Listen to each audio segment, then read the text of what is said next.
As a nation, the British have a love affair with Spain. 12 million people a year come to worship its sun-kissed shores.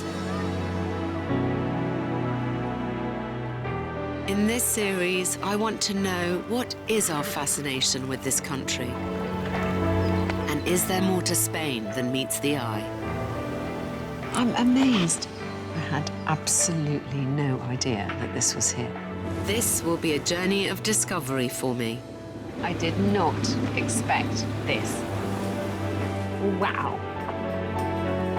As I crisscross the country, longing to know more about it. Seeing its world-famous landmarks up close. Awesome. Awesome. This is one of the places that everyone should see before they die. I'll be uncovering lesser-known sites. You do literally feel transported.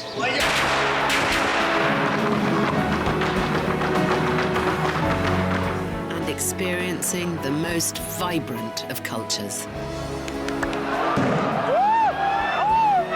It's pretty mad, isn't it? I think it's just one of those moments I'm never going to forget the whole of my life. There's nothing like this anywhere in the world.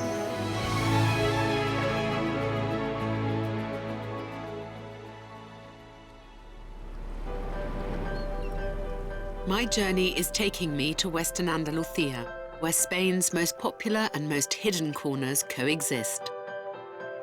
I'll be reliving the Hollywood heydays of the Costa del Sol, discovering the sherry capital of the world, the beautiful town of Jerez, venturing south to the oldest city in Europe, Cadiz, before heading back inland to soak in the romance of Seville, one of Spain's most iconic cities.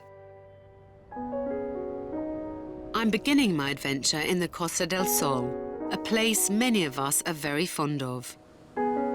It caters to such a variety of tastes and wallets. Estepona, Torremolinos, Puerto Banús, all familiar names for the British holidaymaker. When I think of the Costa del Sol, I think about how built up it is. It was one of the first areas really to be colonized by the expats. Its brightest star is Marbella, a place that hardly needs an introduction. Known as an international party destination, over 2.5 million tourists flock here every year to see and be seen. But if you look hard enough, you can still find a tranquil oasis here. Certainly wasn't expecting this natural beauty that I'm finding, which is really striking. There's just the sea and masses of green. It's not at all what I expected. But then I am in one of the most exclusive hotels of the area. This is the Marbella Club Hotel, and it is here that the story of modern-day Marbella began. It's almost impossible to believe that as recently as 1946, Marbella was just a sleepy fishing village. Then a visionary aristocrat called Prince Alfonso bought the land. In 1954, he opened the hotel, and it's been hosting Hollywood film stars and A-list celebrities ever since. I'm meeting Julian, the director here, to find out more. Good morning, Alex. How are you? Great to see you, Alex. Lovely to see you. Thank you Please, so much. sit down. Can you tell me about the genesis of the hotel? How did it come about? When Prince Alfonso first opened the hotel, it was a way to meet his friends and to be with the people that he loved. It was a hobby. It wasn't intended to be a luxury hotel at all, and not even really a business. Everybody that came here came by invitation, and that creates a special environment which we protect. The spirit of the club remains. And Prince Alfonso made it like that. It was unwillingly and organically becoming a luxury because of the exclusivity and how difficult it was to come if you were not invited. With this royal seal of approval, the hotel suddenly changed Marbella's fortune forever. and turned it into the playground of the rich and famous. They say in the 60s, it took you 3 years of waiting list to get a room in Marbella Club. All the people that has been here, from Audrey Hepburn, Sean Connery, the Duke of Windsor, queens, princesses, royalties from all around the world, everybody you can imagine. To what extent would you say that the development of Marbella and the development of the hotel are interlinked? If you look at how Marbella is developed, everything is developed around Marbella Club. We're in the center of the Golden Mile. The Golden Mile is the center of Marbella, and everything else is around it. Yeah. Marbella developed and became known in the world because of Marbella Club.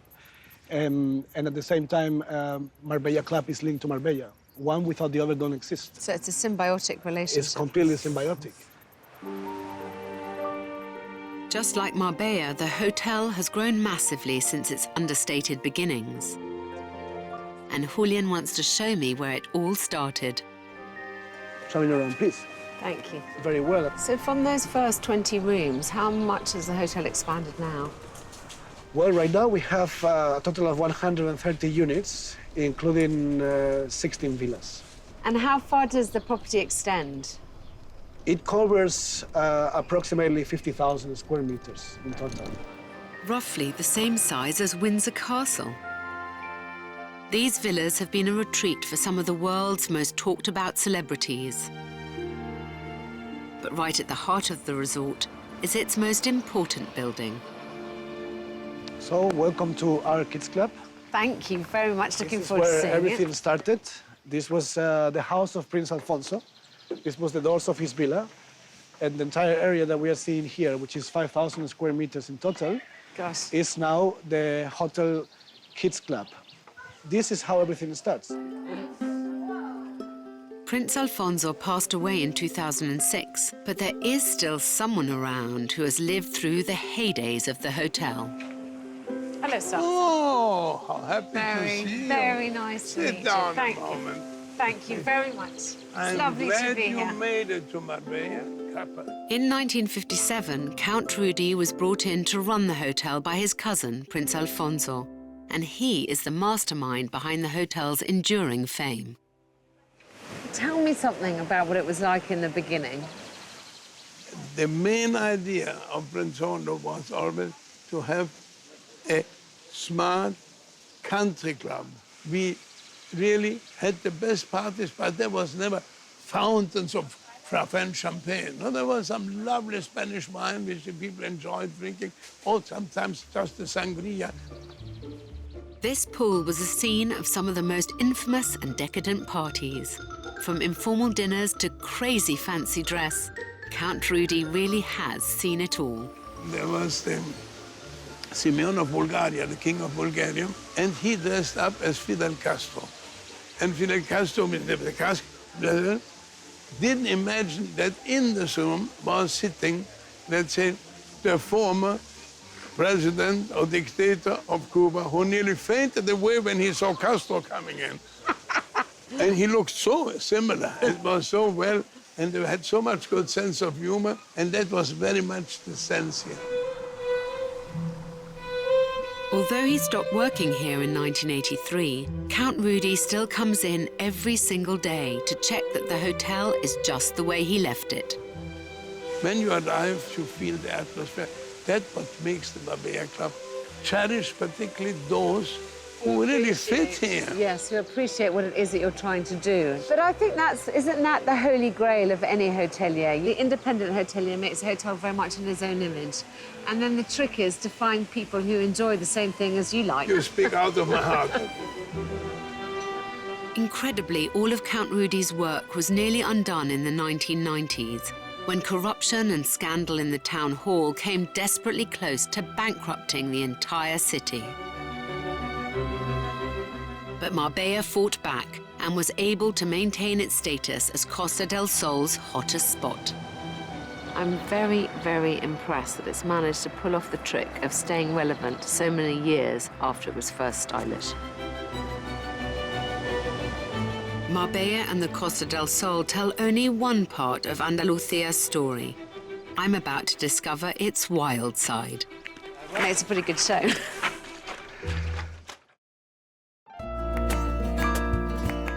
I've I've travelled 2 hours west of Marbella to Costa de la Luz, in Spanish, the coast of light. And with 300 days of sunshine a year, this remote wild corner of southwest Spain lives up to its name. But despite the bright blue skies, golden sand and sapphire seas, this region remains largely undiscovered by mass tourism. This feels like the real Andalusia.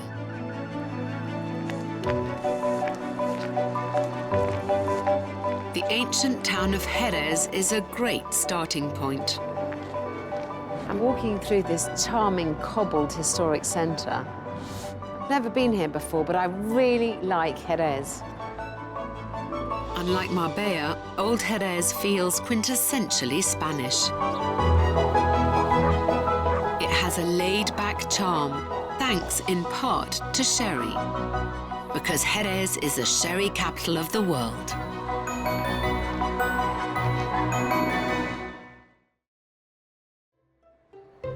Historically, the English have always been its biggest consumers. William Shakespeare was obsessed by it. It was so popular in the 17th and 18th centuries that many British entrepreneurs set up their own wineries in the area. Some of those Brits never left. Paula is a Spanish Brit whose family has been in the business for 4 generations. Over 40 years in the wine trade have taught her what a unique treasure we have in sherry. Paula, when did the British love affair with sherry begin? Oh, it goes back a long, long time. It was 1587, I think, Francis Drake arrived. He was well, a lot of these English sailors were a real pest to the Spaniards. And they raided the harbour at Cadiz, and they had something like 800 barrels of sherry waiting to be loaded onto the Armada ships. And so Drake stole them and took them back to good Queen Bess, who decided that this was wonderful stuff. And what the Queen drank, of course, everybody else felt they should drink. English people ended up owning lots of bodegas, didn't Yes. they? Yes. When was that? When did that start becoming... Well, you know? really, towards the end of the 18th century in any big scale. And the 18th and 19th centuries are really when sherry developed into what we know today. Why is it that you think that sherry fell out of fashion? Well, it fell out of fashion because it was shipped in such vast quantities. So overproduction, oversupply, far too cheap, and collapsing market. So it all went completely bust. They ripped up more than half the vineyard that was planted. And what do you think has reversed that trend? Quality. We're on to a couple of generations later, and people have got a much more open mind. Yeah. And so they're seeing sherry for what it is. It's absolutely wonderful stuff, and it's completely unique. They've been growing wine here for well over 3,000 years. No other wine in the world is remotely like it.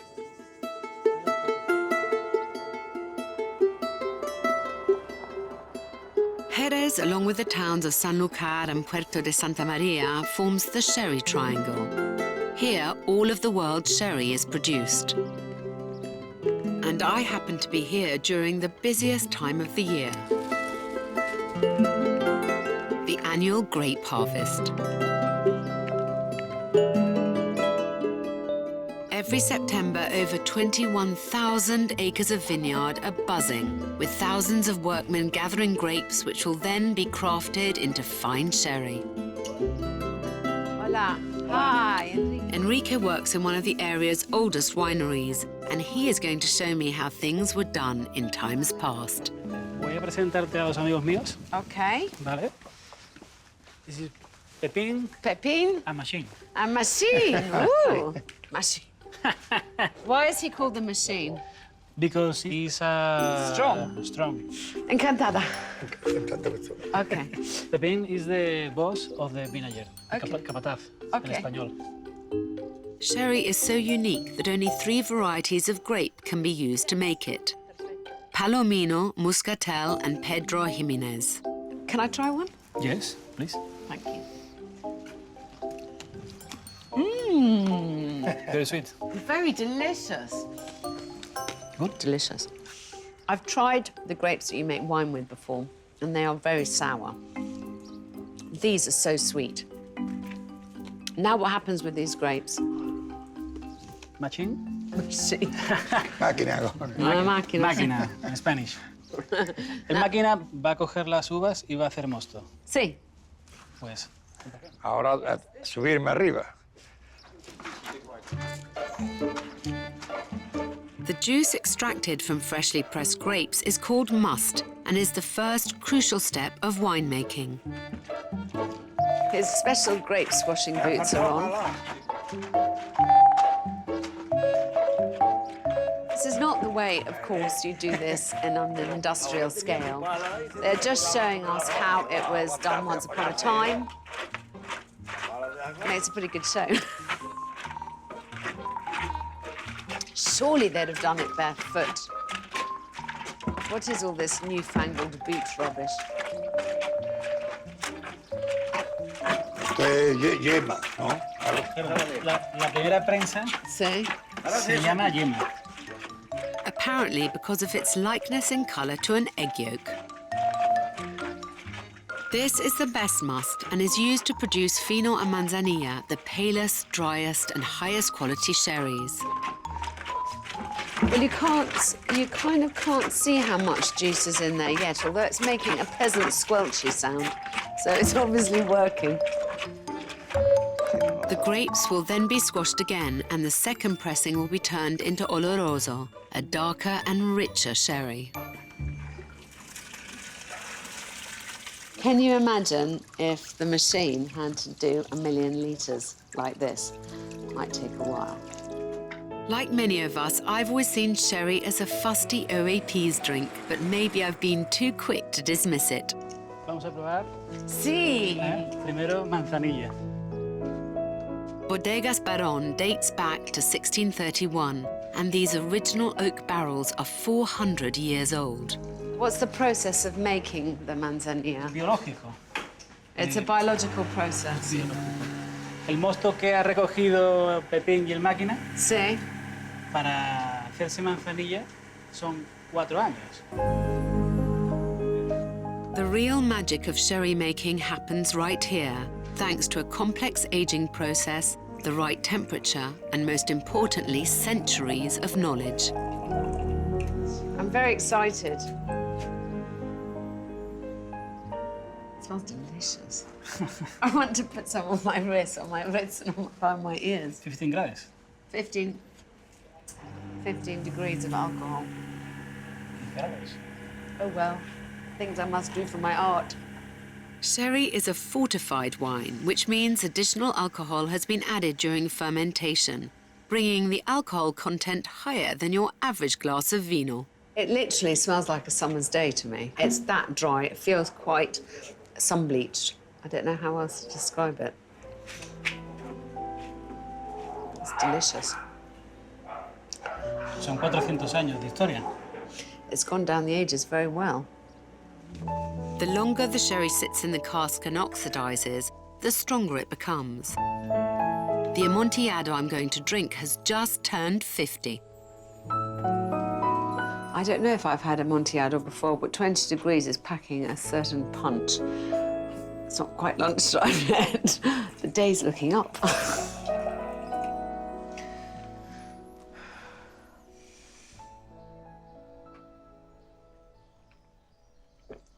It smells much sweeter, but it's still very dry. Look at that colour. It's beautiful. This is so precious that only the family drink it. There are 10 different varieties of sherry, but at this pace, I doubt I'll be able to try them all. Ahora vamos a probar el Pedro Jiménez. OK, but only a little bit. Ok. Es el vino más dulce de Jerez.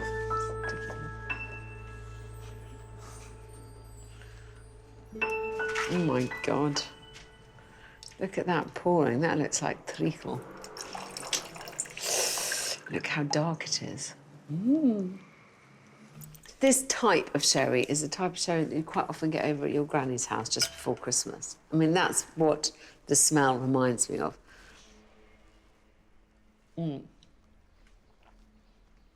It's very sweet. My head's feeling fine. It's my legs that are struggling.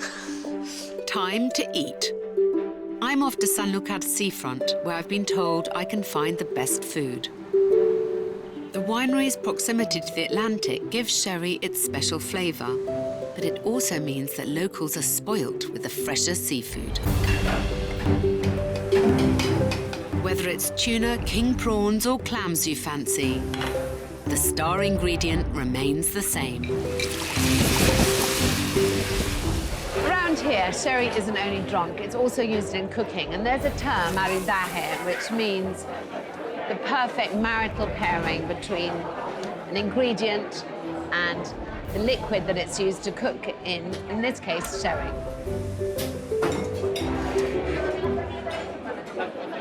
Gracias.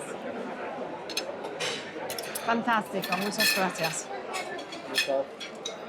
This is prawns cooked in amontillado sherry with mushrooms. Yummy.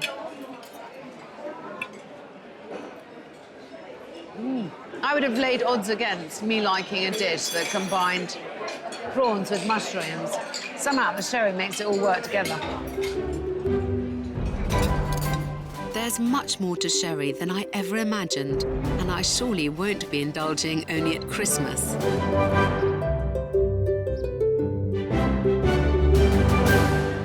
All I can say is, after today, I realise that Sir Francis Drake did have the right idea when he first sacked Cadiz and started off the British love affair with sherry.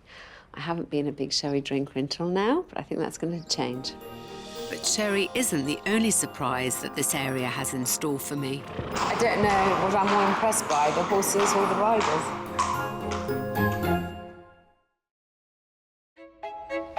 I've slept off the sherry haze and I'm ready to continue my tour. But I'm not ready to leave Jerez just yet. This part of the world is not only known for its sherry, it's also famous for its horses. Described as the noblest horse in the world, the Andalusian is an imposing animal of extraordinary beauty, elegance and poise. These horses are like no other.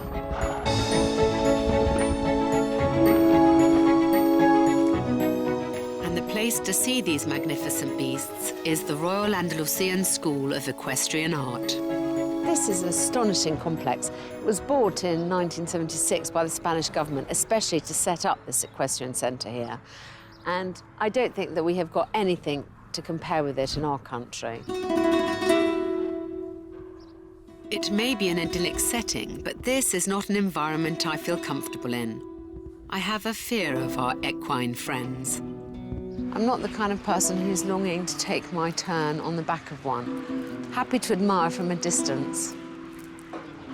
I definitely appreciate the skill of the rider and the beauty of the animal. They say these horses dance. What I'm about to see is exceptional, to say the least. 150,000 visitors come here every year to watch the intricate choreographies and dance steps performed by the horses. Rafael Soto, a dressage champion and Olympic medalist, is the man in charge of the show. What is particular about this breed, about the Andalusian breed? It's very old breeding. Has more than 500 years history. Yes. All the royal houses in Europe, England, France, they were very appreciated because they were horses for kings, with very nice action, good brain, good for the war because they were very brave. Yes. And noble. Do you think there's a particular bond between an Andalusian man and a horse? Everywhere in the world, the people breed horses how they are. Yes. So you think that the Spanish man is particularly graceful, clever? And well, I don't think brave. so, but brave and proud. You will see now performing, and it's very, very nice. So he moves with a lot of class, and the jumps he do is very natural because it comes from his nature. I have not often been this close to a horse before, but Raphael's calm confidence has put me at ease. I am behind the scenes of the performance, and there are a lot of horses here. In quite a small space, I'm amazed at how calm I'm being, but they are truly magnificent animals, and they're under such control. There's some very handsome young men. I don't know what I'm more impressed by, the horses or the riders. I can't wait to see them in action. This equestrian ballet is all put together using movements based upon a mixture of classical dressage and country-style riding.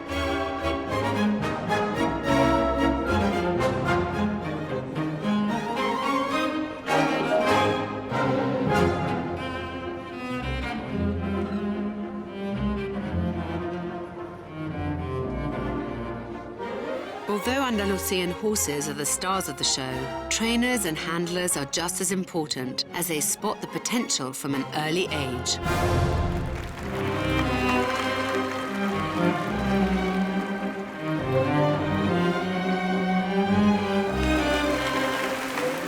None of these heart-stopping acrobatics could be achieved without a solid bond of trust between horses and riders.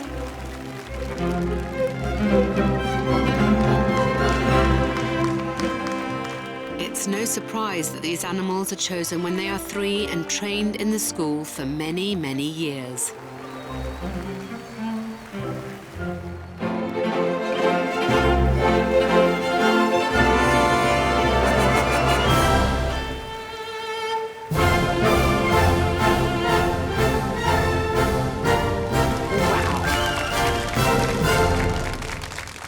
I'm not a horsey person.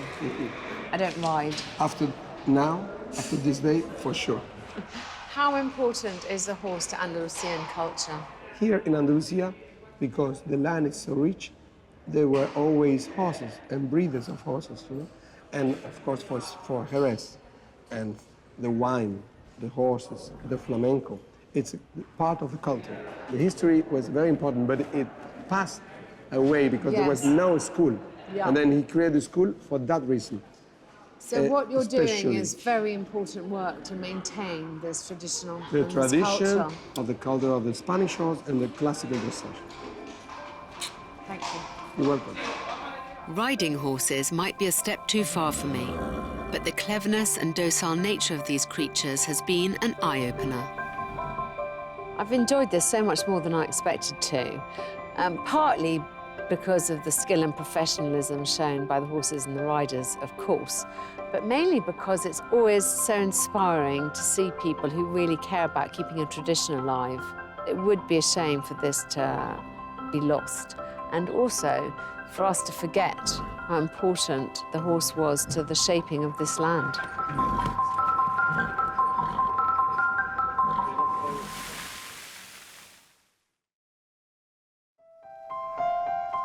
I'm leaving Jerez and heading half an hour south to a little-known treasure of southern Spain, the bleached white city of Cadiz. This legendary city is criminally overlooked by tourists. The people that do come here say how reminiscent it is of Havana. In reality, it's the other way around.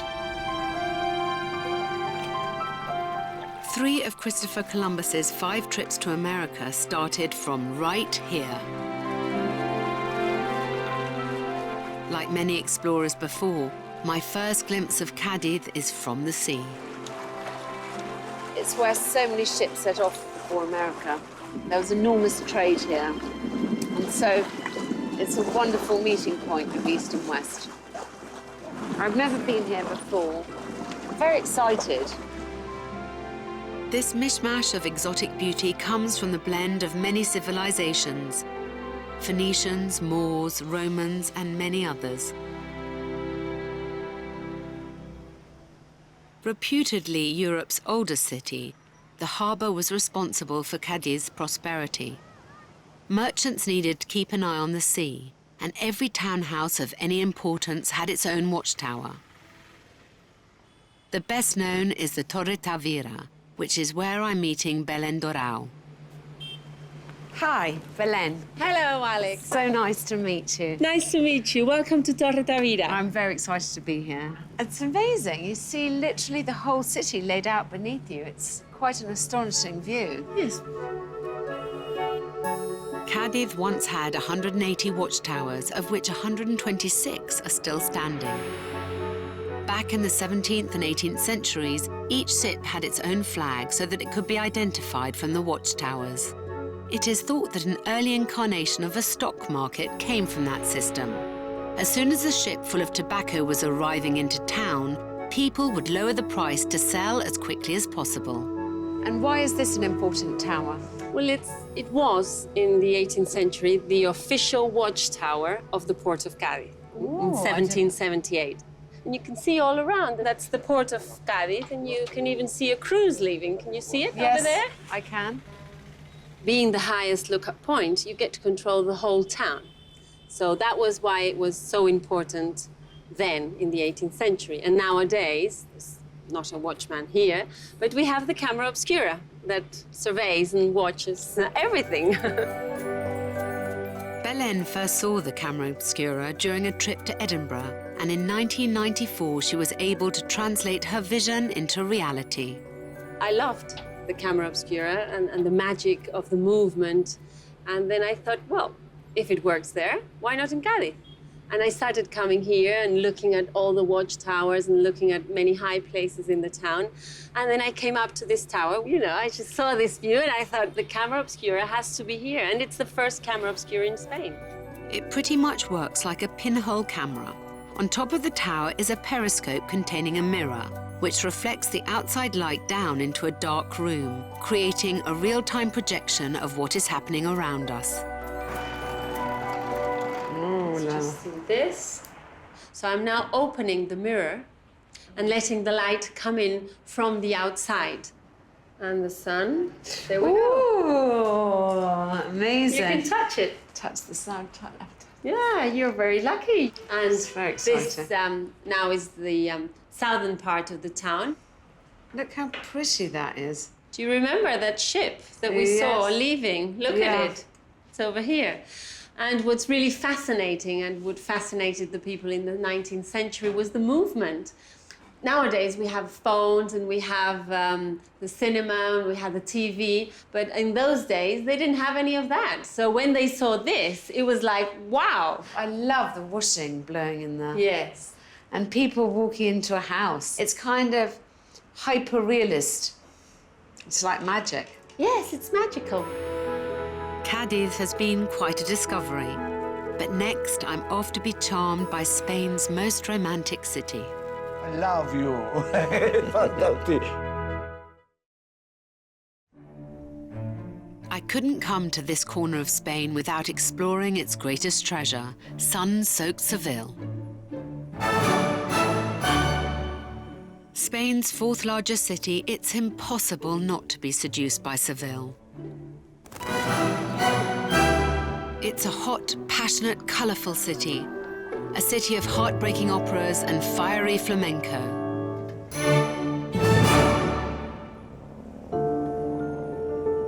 And like all great cities, Seville has many historical layers, many of them connected to its river, the Guadalquivir.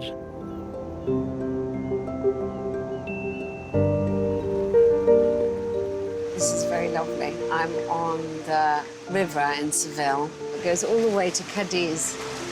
And I enjoyed it so much when I first came here. I think it was the first time I felt I'd touched real Spain. A very relaxing way to discover the lively city of Seville is by cruise, and you can hop in a silent electric boat to enjoy the visit in peace and quiet.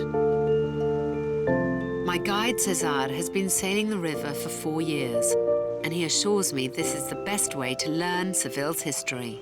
So are you a civilian? Yeah. Born and bred? Yes. Tell me about this river then. And it's the main artery of the city. The city has grown both sides to the river. Here we have on the left side, Betis Street, and as you can see, all the beautiful, colorful houses. They say that when this was the harbor of Seville, sailors found they go directly when they have to unload the cargo, they put the color of the houses. So we can say, for example, that the blue house was for the fish, the red house was for the meat, and the green house was for the veggies. That's, we call it, the smallest cathedral of the world, because before this bridge was built in 1852, we have reached a pontoon, a bridge of boats. And the poor people from Triana, that most of them didn't know even how to swim, when they tried to cross the river, many of them fell into the canal and they died. That's why they put the smallest cathedral there every time they were trying to cross, to pray from the road to the Virgin to come back alive. The boat is not the only way to see the city, and as the streets are often clogged with traffic, the best way to do it is by bike. You wouldn't expect it, but Seville is a fantastic city to cycle around. There's 75 miles of cycle lanes here, and especially during siesta time, hardly another soul on the streets.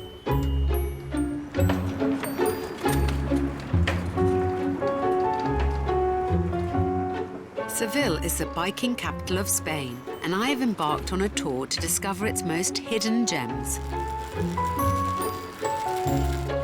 This city is home to the world's third largest cathedral, and religion has always played a very important role here. As a result, there are lots of convents scattered around the city centre. And if you've got a sweet tooth, my first stop is right up your street.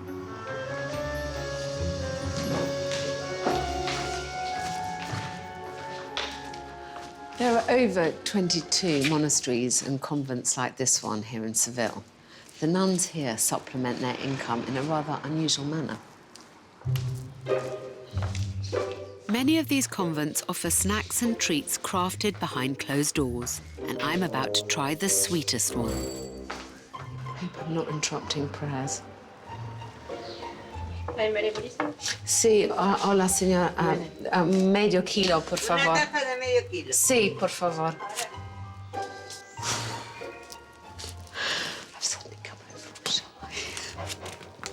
It's an enclosed order, which means that the nuns never come face to face with anyone from the outside world. Aquí tiene. Okay, gracias, señora. Here they are. These delicacies are called yemas. This is a candied egg yolk. Never had anything like this before. I don't have a terribly sweet tooth, but it's so appealing how it arrives. Yemas are made by dipping egg yolks in sugar syrup, and the recipe is strictly guarded by the nuns. That is very sweet. The rumour is the reason that they're so good here at San Leandro is because they use holy water to make them.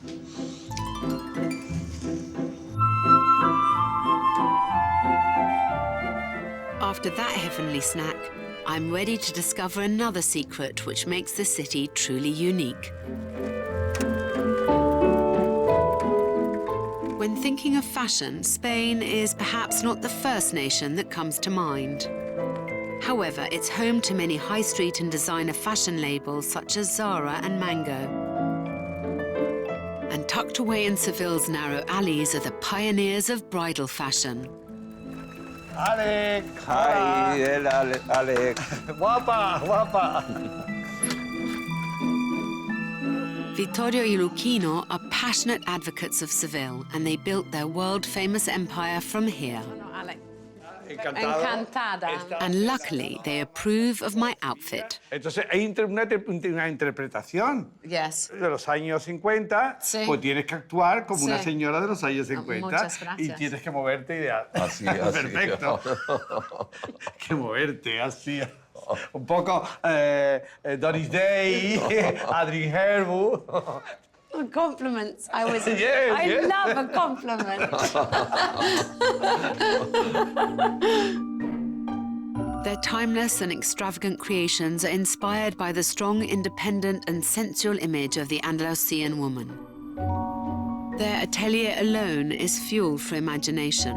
They are based in the birthplace of Diego Velázquez, one of Spain's most iconic painters. What a lovely room. It's fantastico. Thank you. Esto aquí era donde pintaba Velázquez, donde vivía, Sí. porque era una casa popular en la cual vivían 14 familias. Entonces hay duendes Sí. y yo creo que salen los trajes tan bonitos y las joyas porque yo creo que Velázquez viene y nos ayuda a inspirarnos. sí. Más la luz de la ciudad. Es una ciudad maravillosa. Ciudades bonitas hay muchas en el mundo, Sí. pero el secreto de Sevilla es ese duende, es algo como mágico. I love what you're saying because it's so passionate. I love how excited you are about everything you do. Staying true to their roots didn't stop them from taking over the world's most prestigious catwalks from Tokyo to New York. Nosotros comercialmente no hubiese sido tan interesante quedarnos en Sevilla y dijimos, nos da igual. Hemos ido a muchísimos sitios con nuestro trabajo, pero desde aquí. What gave Vittorio e Luchino such a reputation is their pioneering contribution to the fashion world. In 1984, they launched the first ever ready-to-wear bridal collection, and it was a breakthrough, as today Spain is the second largest exporter of bridal fashion in the world. And it's all thanks to their unique surroundings. Llevamos el mundo, digamos, de flamenco, pero sin ser obvio. Es una forma nueva. Gosh, look how beautiful. Una forma nueva de ver un volante. Cuando se lo pone una mujer al andar, es maravilloso porque crea como que está vivo. Sí. I like dresses. I wouldn't want to get married again, but there's nothing to stop me making one of these things in a different colour, is there? I love you. Es fantástico. ¿Cómo lo expliqué en la número 1?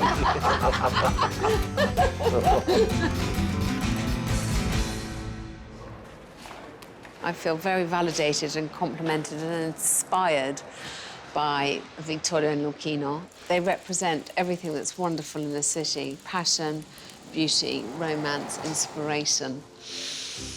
What a lovely way to spend your life. I have saved the best for last. My third stop is a witness of Seville's ever-evolving spirit. And if you're into unusual architecture, this will be your cup of tea.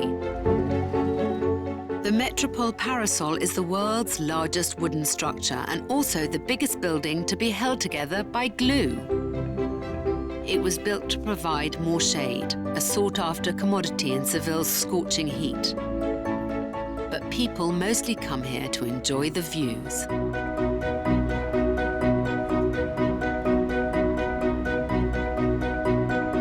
I am looking out over this gorgeous city, Seville, and the end of the southern part of my trip. I think this part of Spain really calls to me because it does just feel so passionate. And you see that in how passionate people are about their sherry, about the different food culture, about the way that people talk about what they're doing in their everyday lives. It's amazingly blended, its historic past and its fervent future. I've really fallen in love with it.